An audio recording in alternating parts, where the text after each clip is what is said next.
Jord Whittaker's first day in the Guard is a brutal baptism of sweat and steel.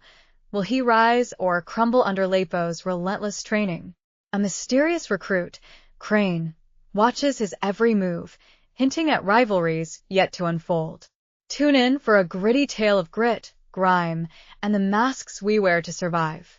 Just a quick reminder before we get started. Only 4% of my viewers have subscribed to the channel so far. If you enjoy the content, I'd really appreciate it if you could take a moment to hit that subscribe button and support the channel. Thank you so much. Now start amazing story. Jord peeled the last potato, fingers pruned and raw. Hesk tossed him a rag. Cheers for the company. If you're hungry, there's slop in the fridge. If not, piss off. Shift's over. By the time Jord left the barracks, the drizzle had ceased, the streetlights casting flickering lights on the cobblestones. He trudged home, shoulders slumped under fatigue's weight. The house lay dark. No leftovers waited on the counter, no folded laundry. His room, usually tidied by Elia, remained as he'd left it. Clothes strewn, bed unmade. Jord set his alarm for 6 a.m., boots discarded beside the bed, and slept. The alarm blared. Jord grabbed a coffee, sludge black and sour. He'd forgotten to buy sugar again, and staggered to the shower. The boiler shuddered to life, groaned, then died mid-lather. Fuck's sake! He hammered the valve. Elias, boiler's gone. Again? Elias's voice drifted from the kitchen, edged with sarcasm. Shockin'. Maybe if you hadn't tried to fix it last month with a butter cake. Just restart it. With what? Your charisma? Elia stomped to the boiler, jiggled the fuse box, and slammed it with his palm twice for good measure. The pipes clanked, sputtering lukewarm water for 3 seconds before dying. Jord scoffed. Brilliant. You want it fixed? Pay a technician. With what? Past vainglories? Elias shrugged behind the door. Jord endured the bitter cold, scrubbing mechanically under the freezing onslaught. He emerged shivering, towel clutched to his chest. Elia leaned in the hallway, arms crossed. So? What happened? Yet to steal a child's treat? Nah. Signed a lot of forms, and I mean a lot. So far, doesn't seem that bad. Probably will get training, paired with other newbies, or maybe mock patrol. Still, no uniforms or badges or anything official. Clerks had a hard-on for procedures and got nothing till orientation. Manual's not even downloaded. Jord raked a hand through his damp hair. Want a copy? Elias released a breath, posture loosening. Sure, but isn't that against the rules? Jord stared at him, deadpan. Dunno. Huh. Well, if you can, why not? Elias turned toward his room. Just don't sign anything that sells your soul. Jord snorted. Wouldn't recognize it if I did. Elia left Jord alone in the hallway. Jord then changed and left the house. His parents bid him a half-hearted farewell, too engrossed in their gossip to look up. The morning air clung thick with diesel fumes and the metallic tang of distant factories. Jord walked, past bus stops slumped in disrepair, past the morning traffic, until the compound's outer fence loomed ahead, barbed wire snarling against a gray sky. A checkpoint guard, not the same man as yesterday, squinted at Jord, then jabbed a thumb toward a side gate. New recruits queue at the east kiosk. Jord flashed Mara's message on his phone, its screen glowing. Proceed to track 3 via South Gate. Officer Mara V. The guard approached, read the message, and satisfied, waved him through. The compound. Sprawled west of the gray edifice, a sprawling, utilitarian expanse of cracked concrete and rusted fencing. Open-air shooting ranges pockmarked the northern edge, their bullet-riddled targets swaying in the wind, while crumbling racing tracks coiled like neglected scars across the southern quadrant. Jord lingered at the perimeter, his gaze snagging on a cluster of figures in unmarked fatigues drilling near the armory. They moved with a silent, lethal precision that clashed with what Jord recalled what the guard were able to do. Who are they? Jord muttered to a passing officer, nodding toward the figures in unmarked fatigues. The officer adjusted his cap, gaze sliding past Jord as if he were air. His boots crunched gravel, pace unbroken, until he vanished into a prefab hut. Jord stared after the officer, jaw tightening. Around him, the compound thrummed, helicopters droning, recruits barking. Drills, but his question hung unanswered. Arsehole, he thought, and marched towards track 3, the gray edifice's shadow enveloping him. He checked his phone, 2:07:43. Still early. The track stretched empty. No rookies, no officers, not even a stray dog. So they've reserved the entire field for us, or are they so much understaffed? The thought curdled into a scoff.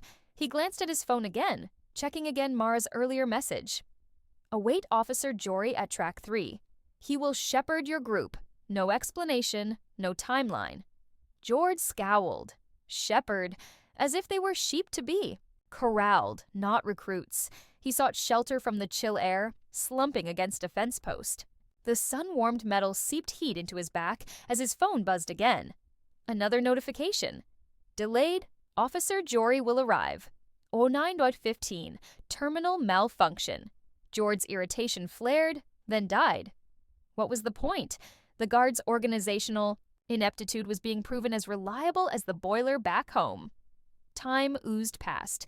Jord thumbed his phone, then shoved it away. Better to avoid looking unprofessional. He stretched, joints cracking, and surveyed the grounds. Frost-stiffened grass, a weathered wooden hurdle slumped mid-track. On impulse, he broke into a sprint. His lungs burned instantly, legs leaden. But when he reached the hurdle, he hauled. Himself over with a grunt. Clumsy but decisive. There it was. Years of hauling crates had forged raw utilitarian strength, not the lithe endurance he necessitated. Hope they don't make us run all day. I'll either faint or puke. Don't want to make that bad of an impression? Not before the first pay slip, at least. Jord paced the track, worry gnawing at him. To kill time, he walked a lap, then jogged another, sweat pricking his neck despite the cold. The rhythm of his footsteps, crunching gravel, labored breaths, eased the tension in his shoulders, if only slightly.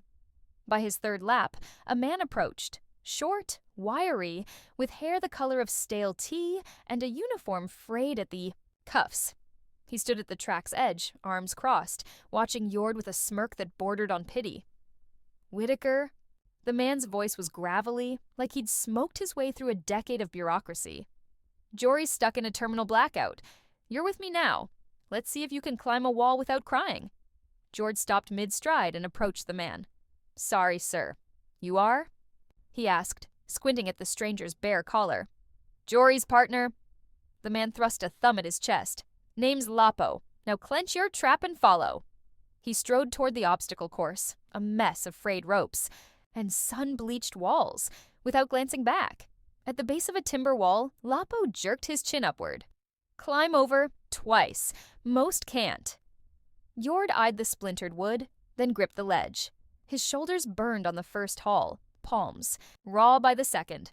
He dropped to the dirt, breath ragged. Lapo stated simply, functional, not elegant. Then he began to pace slowly as he continued. I've seen you running. Your form is good, but could be better. Your endurance is shit, but that's life for you. He halted, jabbing a finger at Jord's face. Worse yet, you don't hold a man's gaze. That's weak. You need to loom. Be solid, Whitaker. Like a brick wall. If someone runs into you, they don't get back up. They spit out teeth and regret their choices because most of guard's duty is theater. Look solid, project professionalism. And if you can't? He shrugged. Beg help from your co-logs. It doesn't make you weak. Jord's posture stiffened, his tone icy. What do you suggest I do? Lapo leaned closer. Hard to say. Don't know yet if you're meek or just pretending to be. Either way. He stepped closer, making Jord uncomfortable, and lowered his voice. Grow a spine. Fake it. Build a mask. Don't care how, but if you can't... He jabbed a finger at Jord's chest. The job will grind you into paste. You'll be the doormat everyone wipes their boots on. Even this, Lapo continued, circling a finger between them. The closeness. It makes you twitchy, doesn't it? Jord said nothing but nodded. Lapo took 3 deliberate steps back. The tension eased, but Jord's shoulders stayed rigid. I don't understand, Jord said. Isn't this a bit too much? Threatening people. Isn't the job to... Guard, not play these macabre mind games? Lapo barked a laugh. I prefer to teach excellence, but if you'd rather swim in a sea of mediocrity, accommodate yourself. Be my guest. He spat into the dirt. And don't kid yourself. Merit's a myth. Half my callouts are because some rookie didn't know how to glare at a drunk. Aren't you deliberately offloading your work onto me then? Jord said, crossing his arms. Yes, what are you going to do about it? Lapo sneered. Whine some more. Mark my words, boy. Those who don't bend break. Be a sponge, absorb everything, and you will go far. So, Jord said, crossing his arms, you'll make me a training schedule? Follow me around? Dictate what I eat? Gods, no. Lapo's grin was razor thin. I'll give you a list. Fail to meet it, and I'll double it. Fail again, and I'll see you discharged for incompetence. He leaned in, close enough that Jord could count the flecks of gray in his stubble. But, a pause, deliberate. Stick to my regime, and I'll vouch for you with the old guard. Better pay, better postings, respect. The word lingered, heavy as a gauntlet thrown at Jord's feet. Then why are you here? Jord thought. But biting that off was wiser than inviting another tongue-lashing. Lapo, nonplussed, continued. You're slow, you're sloppy, and you're about as sturdy as wet cardboard. That changes now. He checked his watch, then flicked, his gaze back to Jord. Every morning, 8 kilometers, full gear. You don't hit the mark? You start crawling? No shortcuts. Let's start, Lapo said, already breaking into a jog. Jord had barely made it past 3 kilometers before his legs turned to stone, breath ragged, sweat burning his eyes. He'd slowed toe miserable trudge, boots dragging through track. Lapo didn't call for a stop. He simply jogged past, unfazed, and barked, "Pick it up or we're doing this all day." Spitting and gasping for air, Jord finally made it, though not entirely by running. Along the way, the thought of begging crossed his mind, but he resisted the temptation. Lapo gestured to Jord's resting position with a look of pure boredom, as if the run hadn't drained his strength in the slightest. Now, combat drills twice a day, mornings striking, precision over power. You'll train until your muscles memorize the angles. Evenings grappling. If you can't break a hold or slip a tackle, you're useless. Follow me, Lapo demonstrated. The basic stances, but then made Jord strike a worn-out sandbag. Jord's fists throbbed, knuckles raw from the relentless hits. His shoulders screamed with every movement, his form slipping as his punches grew slower and sloppier. When Lapo, with a casual shove, sent him sprawling, Jord barely managed to catch himself before crashing face first into the ground. Lapo nudged a steel balance beam with his boot. Footwork's a joke. That ends today. You'll stand on this. Beam till your legs stop shaking. Stability drills, stairs, gravel, wet surfaces, you name it. A fighter who can't stand isn't a fighter. He's a target. Fastest way to deny an opponent their advantage, Lapo said coldly, is by making them fall. Jord climbed onto the beam, knees locked stiff, arms flailing as he tried to balance. His boots wobbled on the rusted metal, every moment perilous. Halfway a minute, his ankle buckled and he hit the ground hard. Lapo sighed. Pathetic. Again, Jord repeated the exercise over and over, his body screaming in protest, until at last he reached a full minute mark. Congratulations! A slow, knowing smirk plastered on Lapo's face. Now, strength training, calisthenics mostly, weighted carries, sledgehammer swings, resistance work. You'll lift till your arms shake, then you'll lift some more. You will be faster, stronger, and meaner by the time I'm done with you. Jord's first swing shattered the stillness, a clumsy arc that sent the sledgehammer's head thudding into the tractor tire. Lapo watched, arms folded, as Jord repeated the motion. Heave, pivot, strike. By the 15th rep, he heaved for breath. By the 20th, his strength started failing him. Faster, Lapo barked. You're not dead yet. Jord's arms locked mid-swing, grip slack. The sledgehammer slipped from his grip to crash into the rubber ball. It bounced wildly, skittering through the dirt. He bent double, hands on his knees, breath sawing in and out as sweat dripped onto the parched ground. His vision blurred at the edges. Lapo crouched beside him, his voice low, mocking. Is that all you've got? He stood, arms crossed, his shadow sharp against the sun-baked earth. Stick to this, and you won't just survive, you'll own every room you walk into. Jord looked up, hands trembling. The road ahead stretched endless, shimmering like heat haze. Lapo's gaze offered no choice, only forward or failure. Something to drink. Please, Jord begged. Sure. Lapo tossed him a water bottle. Jord hadn't even noticed when Lapo got himself a backpack. Jord reached for it, but his limbs felt like lead. The bottle thudded to the ground. Seriously? He glared at Lapo, then dragged himself to it and gulped it dry. How much longer till the others get here? We've been here for... He checked his phone. Hours. Lapo snorted. Time naps when we're having fun, eh? As for the others... He jerked, a thumb toward the northern track. Jory's herding them there. We're walking. They walked. Though walked felt too generous for the leaden trudge Jord endured. His heart battered his ribs, vision tunneling to a grayish blur. By the time they reached the track, the journey had dissolved into fragments. A stumble over gravel, Lapo's barked commands, the metallic tang of gastric reflux in his throat. The track teemed with figures. His group, he assumed, 6 of them, hunched and sweat-soaked, their postures mirroring his own exhaustion. Jord squinted at the group in the distance, his breath still ragged. That them? He muttered. Unless you've got another sorry lot. Wandering around, Lapo said dryly. Jord exhaled sharply, trying to shake the numbness from his legs. I don't even, he rasped for breath, know if I can keep down breakfast. Lapo didn't care for that, for he slapped Jord's shoulder, not hard, but enough to make his already burning muscles protest. Get used to it. Jord shot him a look, then nodded toward the others. What are they doing? Waiting. Lapo stretched, rolling his shoulders. Jory's been running them through warm-ups, but now that you're here, we can really start. Jord groaned, rubbing his face. Fantastic! Lapo clapped his hands together, his grin all teeth. Good. Now go tell them what you learned so far. Jord blinked. Learned what? I'm barely surviving. Lapo shrugged. Don't we all? Be honest, and tell them that. Jord finally reached the group. He wasn't the tallest, nor the leanest, and certainly not the most striking. An officer by the collar's emblem. Jory, he assumed, squinting through, his haze, jabbed a finger at him. Is your new colleague. Partner, if he lasts the week. Seems that Lapo already inducted you in the life. So, how do you feel in so far? Jord glanced around. A woman watched him with pity. A man with quiet, worry in his eyes, and 2 others who seemed indifferent, focused on their own business. None of them concerned him. What did was the small man standing apart from the rest. Lean, sharp-featured, glasses perched on his nose, a short crop of hair neat and controlled.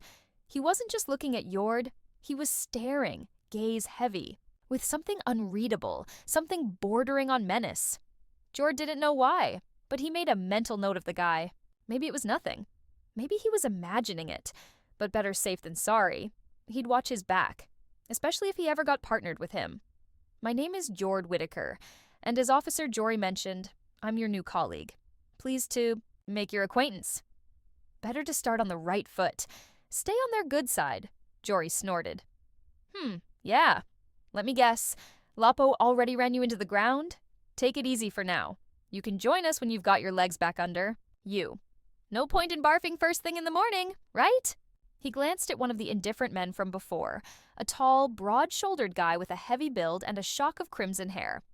As I said earlier, Jory continued, addressing the group, your role is more about presence than action. The fastest way to do the job is to act decisively, not get bogged down in nonsense. Jord crossed his arms and nodded. Jory continued. All right, let's go over a few situations. First one, a drunk starts a brawl. What do? One of them, a wiry man with a sharp look, spoke up. If we go by the manual, we de-escalate, escort the suspect to jail to cool off, then fine him for public nuisance. Officially, yes, Jory said, then let out a dry chuckle. In reality, toss him in the street and call it a day. Don't waste time arguing with fools. Just use force when needed. And if you ever find yourself wondering whether violence is the answer, you're asking the wrong question. The real question is violence, and the answer is yes. Jory spoke in a tone that left no room for disagreement. The group dispersed into pairs, tasked with simulating a pub brawl under Jory's watch. Jord was paired with the sharp-featured man in glasses, whose nameplate read V. Crane. Up close, Crane's gaze felt surgical, dissecting Jord's every twitch. Rules? Jord asked, rolling his stiff shoulders. No rules, Jory called out. Just results. Crane struck first, a jab precise as a needle. Jord staggered, lips split, heave, pivot, strike. Lapo's voice snarled in his memory. Jord swung wildly, missing Crane entirely but slamming his fist into open air. Pathetic, Crane muttered, adjusting his glasses. You hit like a dock worker. I'm a dock worker, Jord thought, but lunged again, this time grappling Crane's waist. They crashed into the dirt, Jord's raw knuckles grinding gravel as Crane twisted free. Enough, Jory barked. Whitaker, you're dead. Crane, you win. Jord lay panting, soiled and humiliated, as Crane strode off, pristine save for a smudge on his sleeve. The woman who'd watched him earlier tossed Jord a rag. You'll learn, she said, not unkindly. At dusk, Jord limped, past the Special Forces' vacant training ground. A balaclava lay trampled in the mud, black, unmarked. He pocketed it, a relic of the elite he'd only hear in whispers. Lapo materialized beside the fence, smirking. Still standing? Barely. Good. Means you're able to bend. Lapo tossed him a protein bar. Good work today, and keep that mask tight, Whitaker. It's starting to fit. Jord bit into the bar. Ahead, Crane lingered at the compound. Gates, staring. Jord met his gaze until Crane looked away. Small victories? They'd have to do. The first minute of his walk passed in numb silence. The second brought no clarity. His mind slogged through sludge, muscles leaden, each step a battle against gravity. By the fourth minute, he noticed the shift change. Workers streaming out. Of factories, replacements trudging in. Say something about Tamberg. Say that it never slept. Jord checked his phone, 16:28, and marched on. By the 10th minute, his body fell into the city's rhythm. By the 20th halfway home, his thoughts turned inward, to Elia, to their fractured silences. Is he home, or off chasing that new girl again? Jord scoffed aloud. A faint smile surfaced, then faded. Hope she's worth it. His jaw tightened. Should I tail him? Make sure he's not... He dismissed the idea. Elia isn't a kid. But a flicker of doubt. Since when does he hide his friends? Ashamed of me? Jord's throat constricted. Or am I just that much of a lout? He dragged in a sharp breath, the air scouring his lungs. Sorry, Elia. Big brother will do better. Maybe. But what needed fixing? His style? His vocabulary? The way he chewed too loud at dinner? Where do I even start? The questions piled up, higher and higher, until a sudden gust of wind sent the trembling tower tumbling down, leaving Jord's mind blissfully free of the weight of thought. The door hung ajar. A shiver of panic prickled Jord's spine, quickened his pace, limbs protesting, and slipped inside with clumsy stealth, more lumbering bear than cat. The door clicked shut behind him, silent as a whisper. Voices drifted from the kitchen. 2 meters ahead, then a sharp left. Jord crouched, joints screaming, and edged along the wall. Why would I ever do that? Elia's voice, sharp with outrage. Jord exhaled, a shaky breath he hadn't realized he'd trapped, and straightened slowly, back creaking like old floorboards. He stepped into the kitchen. Evening, Jord said with confidence that he did not wield. Elia stiffened, back still turned. At the table sat 2 boys, one with a patchy beard clinging to his jaw like moss, the other clean-shaven, hair ruthlessly combed. Opposite them, a girl, unremarkable at first glance, in her long sleeves and brown boots, turned.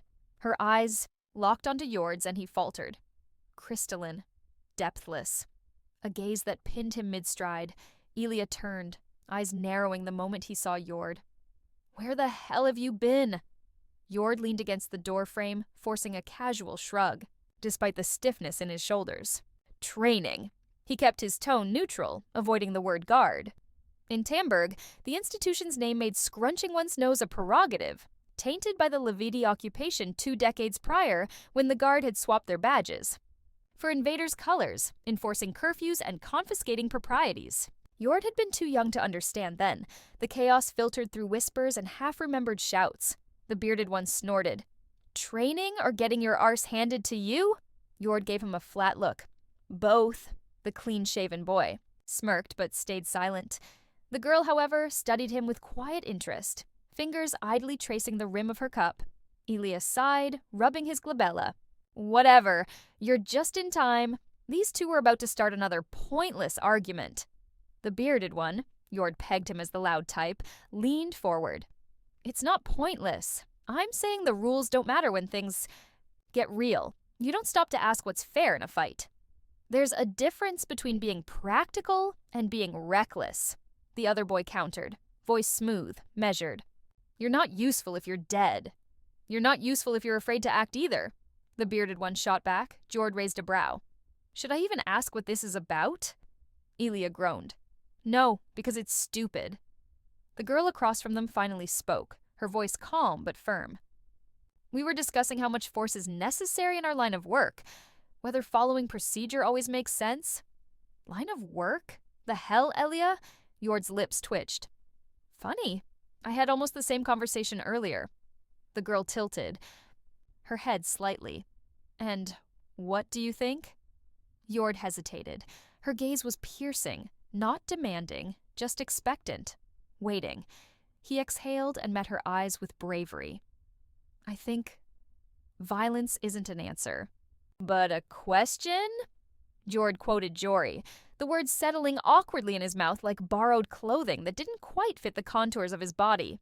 Damn, it sounds so much more stilted when I say it, he thought, the realization carrying a peculiar sting. Why did it sound so natural, so resolute when the officer said it? The question unfurled in his mind, delicate and piercing as a thorn extracted from flesh. The bearded one grinned, as if he'd just won the argument. The clean-shaven boy sighed. Elia just looked exhausted. The girl merely nodded. Interesting answer. He took a moment to remember what he was going to say, then remembering, Elia, the door was open. Forgot to close it. Elia frowned, then ached an eyebrow. Fuck's sake, Alvin. Can't close a door behind you, can you? He said towards the boy with patched beard. Alvin looked nonplussed, shrugged. Happens to the best of us, man. Best of us, my ass, muttered Elia, loud enough for the others to hear. Anyway, talk you later, Elia, Jord said, leaving for his room. Jord opened the door and a squeak stole his attention. The door, right? Forgot about that. Again, damn. Jord sighed. Now what lubricant should I use? Kitchen oil? Or should I trek to old Tom's shop? He moved his mandible left and right, lost in thought. Money? He checked his pocket for his portfolio, found it, opened it, and found it almost empty save it for his identification papers. He mused, should I get another loan? Huh? Well, now I'm with the guard should be easier. No? But I know no legal loaner, Jord frowned. Only street sharks. An idea blitzed in Jord's mind, and a rictus grin now plastered his face. Should I go after them? No. Too soon. Still don't have uniform nor any official seal. Maybe I should make some friends before I do something so over the top. He shook his head. Getting ahead of myself. Inside the room, he kicked off his boots and flopped onto the bed, grabbing Treaty of the Seven Nations from the nightstand. Section 6, Antagonism between classes. After 20 or so pages, a thud echoed, the front door closing. Jord patted back to the kitchen, finding Elia slumped at the table, staring at his hands. Elia, still want the guard manual? Or do you want to read it on my phone? A copy. Elia held out his phone. Cable? Cable. Jord linked their devices, transferring the file. Enjoy. Enjoy? I'll skim it for you, you dumbass. Worst case scenario, I learn what to avoid. Suit. Yourself. Jord pocketed his phone. Any oil left? First drawer on the left? Why the frown? Just reminds me of Grandpa. He used to make oil. Gave us cans as gifts. You were too young to remember. Elia nodded. Jord disappeared, oiled the hinges, upper first, teetering on his toes, then the lower, crouching, before testing the door's silent swing. Back in the kitchen, he tossed the oil into the drawer. So, he dragged on. New friends. What happened to Jastian? Fell in with a bad crowd. Elia met Jord's gaze. Tried to talk him out of it. Didn't work. Alvin, the one with the patchy beard, Luco's. He gestured where Luco was sighted before he left. And Irina. Irina, Jord crowed, his voice carrying the reckless triumph of youth, that particular blend of affection and cruelty that exists only between those bound by shared history.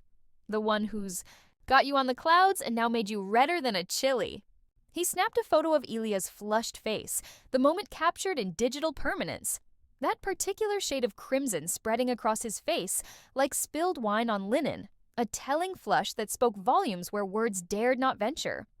The camera's click punctuated the air between them, a small sound that somehow managed to fill the entire room.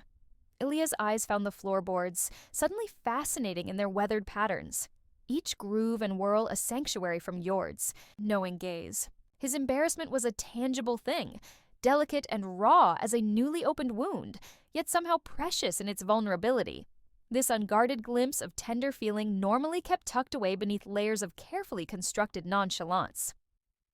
Dusks. Light filtering through half-drawn curtains caught dust motes dancing in the air, transforming the ordinary kitchen into something golden and suspended, a place where time seemed to slow its relentless march forward. Outside, spring was unfurling tender green fingers, coaxing reluctant buds from winter-hardened branches, mirroring the cautious blossoming of Ilya's affections. Equally fragile, equally determined. "You're a proper menace, you know that?"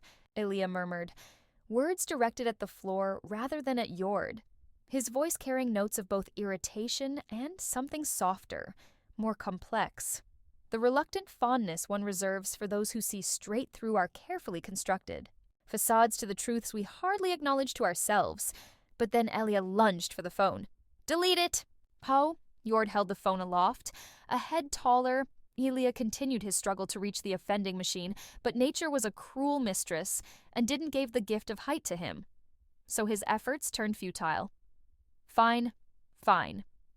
Jord flashed the photo, then deleted it. "Happy now?" Ilya meekly nodded. "I'm gonna nap. The guard's more a gymnasium than anything I'd have expected." Gymnasium?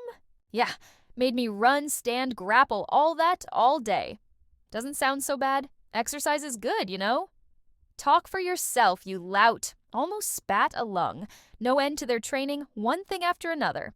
Not a moment's rest, the devils. And I think I created some animosity between some colleague. Already? The hell did you do? Did you cross him? Or is it a her?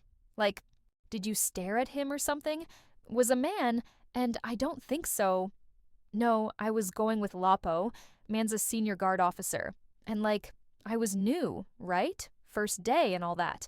And I got there, and there was nobody. Received some messages.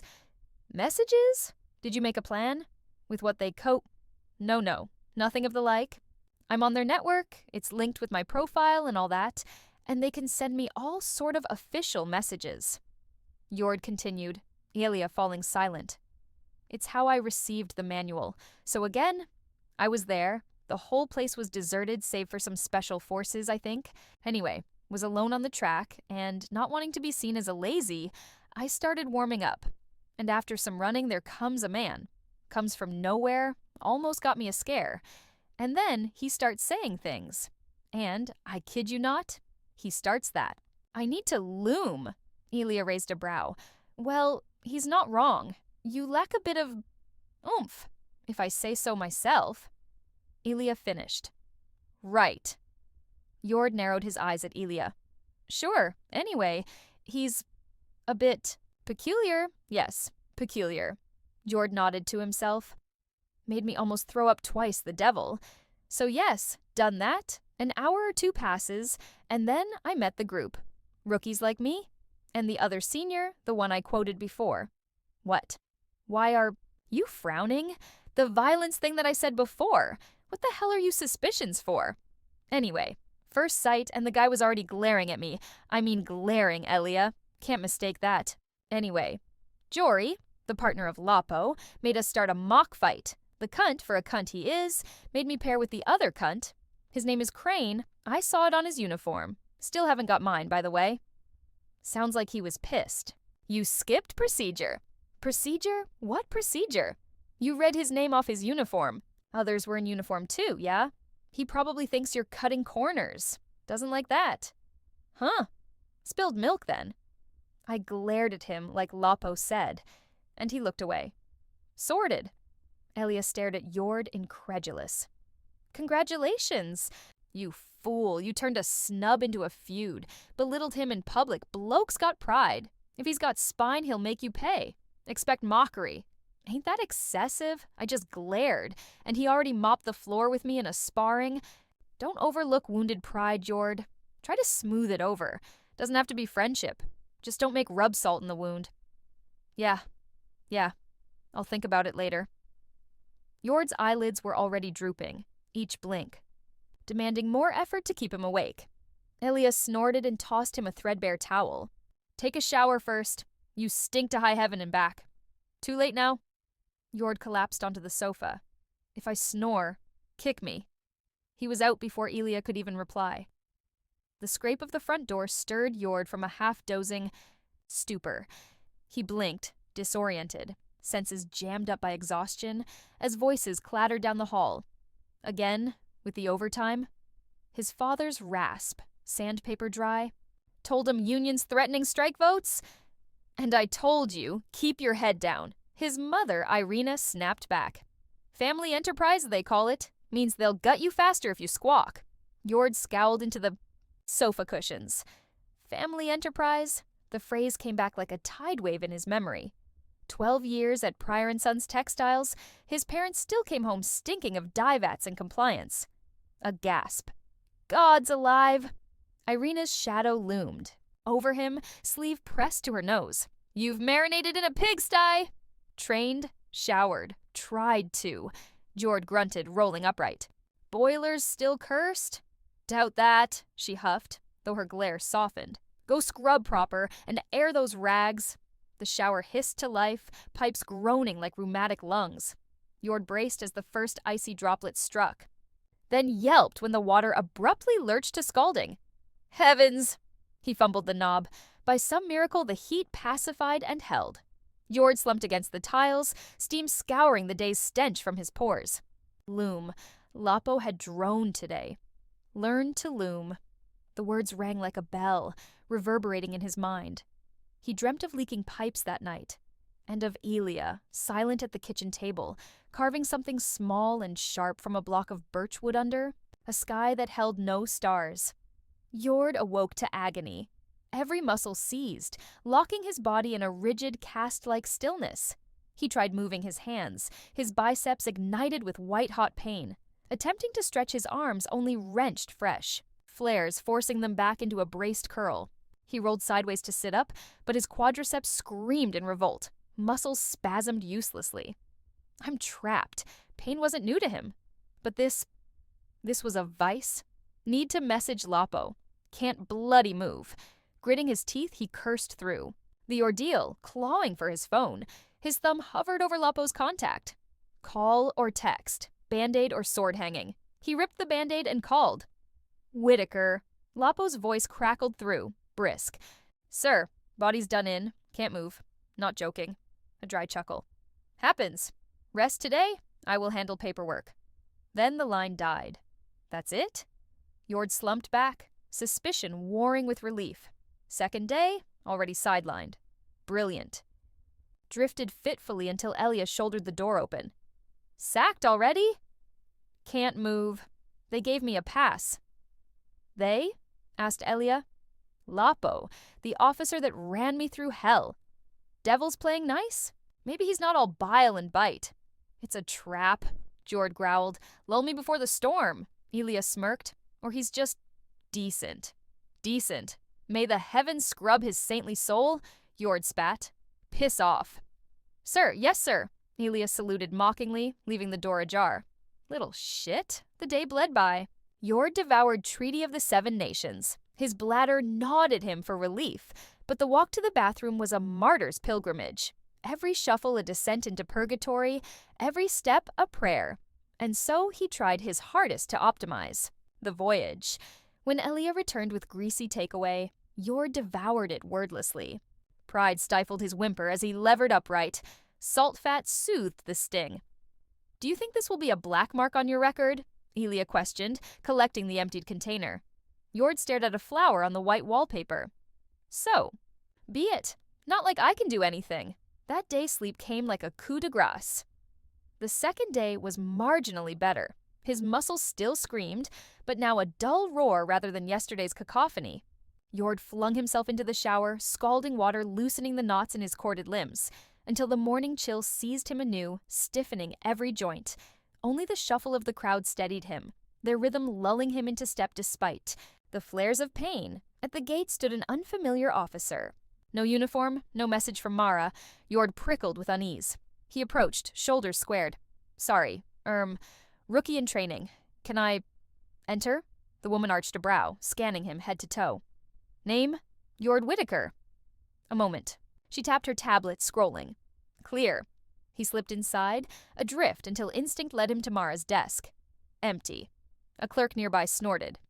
Mara's off Tuesdays and Wednesday. What do you need? Assigned to Lapo Polazit. Supposed to shadow him? The clerk paused, assessing Jord.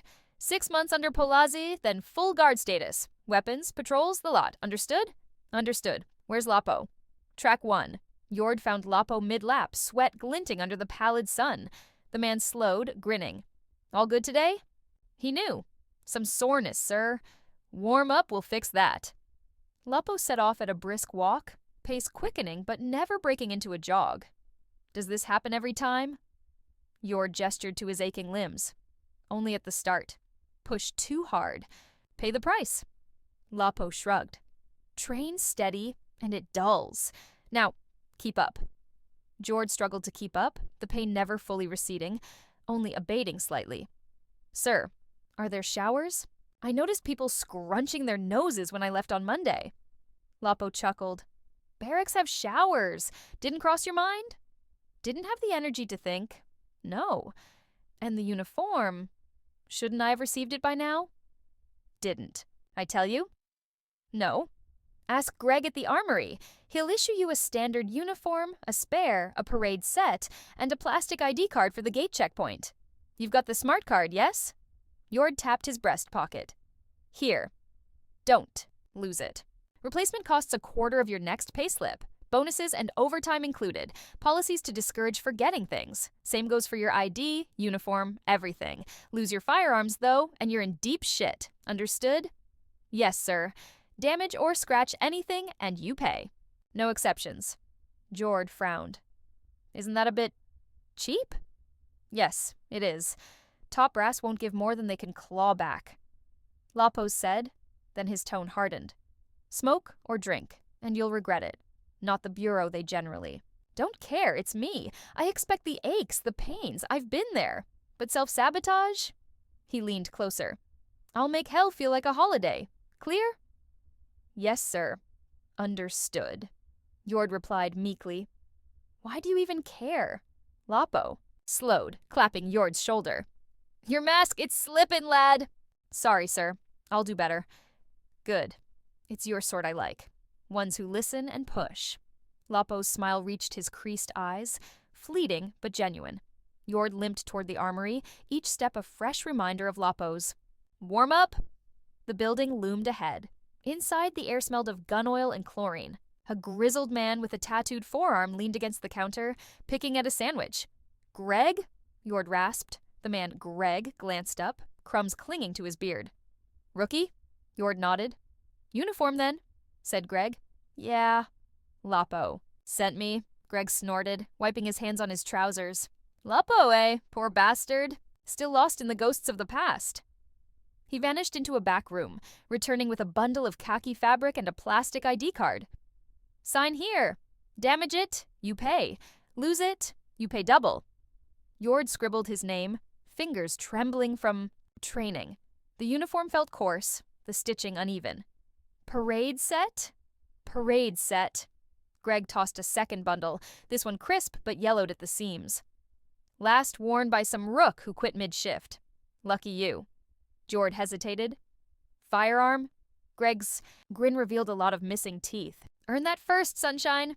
Back at the track, Lapo watched Jord fumble with his new ID card. Man seemed friendly enough, said Jord. Lapo smirked. He's a prick. He nodded to the uniform. Change, now. In the cramped locker room, Jord peeled off his sweat-soaked clothes. The fabric scraped his skin raw, the boots pinching his blisters. When he emerged, Lapo circled him like a vulture. Sleeves rolled like a dockhand. "Fix it." Yord obeyed, hands steady despite the ache. "Better?" Lapo tossed him a rusted sledgehammer. "Now, swing till sunset." "But sir, in the uniform?" Yord gestured to his stiff, sweat-stained shirt. "What's the point of finery if you don't sweat in it? Swing." And swing Yord did, sledgehammer thudding into tractor tires until his palms blistered. Pull-ups ended in graceless drops. Leg raises and squats left him trembling. After a lunch Lapo grudgingly paid for, a greasy sausage roll and tepid tea. It was outside the compound. Yord returned, grinding through lunges until the pain dulled to numb static. "Was a good day, innit?" Lapo remarked, startling Yord as the sun dipped below the barracks roofline. Yord blinked, surprised by the fading light. "Yeah, suppose tomorrow then?" With a curt nod, Lapo vanished into the dusk. George showered hastily, the barracks' lukewarm water sluicing grime into rusty drains. He changed into his spare uniform, the fabric rough, against raw skin, and bundled his dirtied clothes underarm. Forgot to ask for a bag. No matter. He trudged home, head high, the reek of sweat clinging to him like a second shadow. Thanks for diving into this story with me. Don't miss out on the next one. Hit that subscribe button, give this video a big thumbs up, and drop a comment below with your thoughts. I'd love to hear what you think.